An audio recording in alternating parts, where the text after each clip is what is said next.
उर्वारुकाय नमः। ॐ त्र्यम्बकं यजामहे सुगन्धिं पुष्टिवर्धनम् उर्वारुकमिव बन्धनात् मृत्योर्मुक्षेयमामृतात्।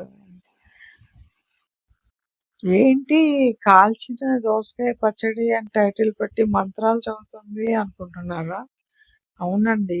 దోసకాయ అంటే మనం అన్ని వెజిటబుల్స్ లాగా కాదు. ఇది చాలా స్పెషల్ అయిన వెజిటబుల్ అన్నమాట. దీని ప్రస్తావన పురాణాల్లో కూడా ఉంది.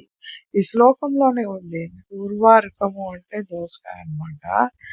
ఆ దాని అర్థం ఏంటంటే ఆ దోసకాయ దాని పాదు నుంచి ఈజీగా విడిపడినట్లుగానే తొడిమ, అలాగే నా అవసాన దశలో నా ప్రాణాలు నా శరీరం నుంచి అంత సునాయాసంగా మోక్షం కలిగించి నీ సాన్నిధ్యంలో చేర్చుకో అని అర్థం అనమాట. అది పక్కన పెడితే ఈరోజు నేను దోసకాయ కాల్చిన పచ్చడి ఎలా చేయాలో చెప్తాను.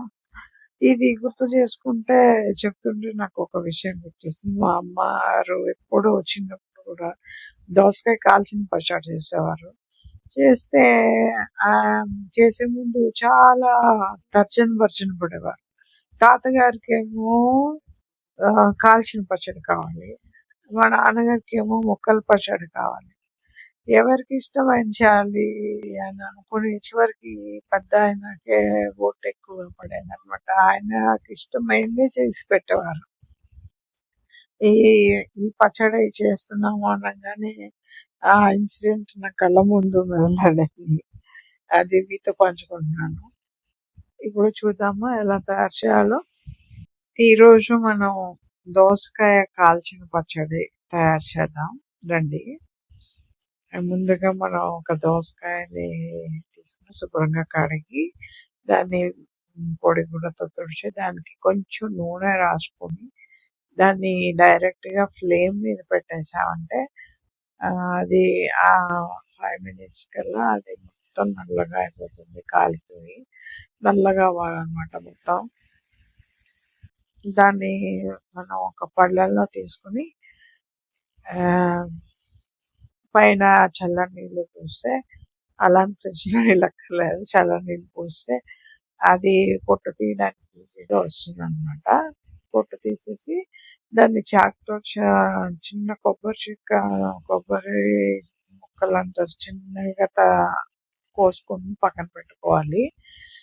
వాటిని ఈలోపు మనం ఒక బాండీలో తిరగమాత దినుసులు వేసుకుని చింతపండు వేసుకుని, నేనేమో ఎక్కువ భాగం పల్లీలు తీసుకున్నాను, కొంచెం తిరగమాత దినుసులు తీసుకుని దానిలో పచ్చిమిర్చి, ఉప్పు, పసుపు, చింతపండు ఇవన్నీ వేసాను. ఇంగువ కూడా వేసాను టేస్ట్ కోసం.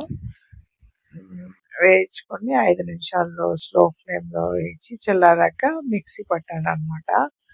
ముందు దినుసులు పట్టాక కొంచెం నీళ్ళు పోసుకొని మెత్తగా అయ్యే వరకు పట్టుకుని తర్వాత ఈ ముక్కలు వేయాలి. దోసకాయ కాల్చినవి ఉన్నాయి కదా, ఆ ముక్కలు వేసుకుని మెత్తగా పట్టుకోవాలి. బాగా పట్టుకొని దాన్ని మళ్ళీ ఆ బాణలోకి తీసుకుని పైన మనం పచ్చి నూనె వేస్తే చాలా టేస్ట్ వస్తుంది అనమాట. అందరూ వేడి నూనె వేయాలనుకుంటారు, కానీ పచ్చి నూనె వేస్తే ఆ టేస్టే వేరు. మీరు కూడా ఒకసారి ట్రై చేయండి. పచ్చడి రెడీ, దోసకాయ కాల్చిన పచ్చడి.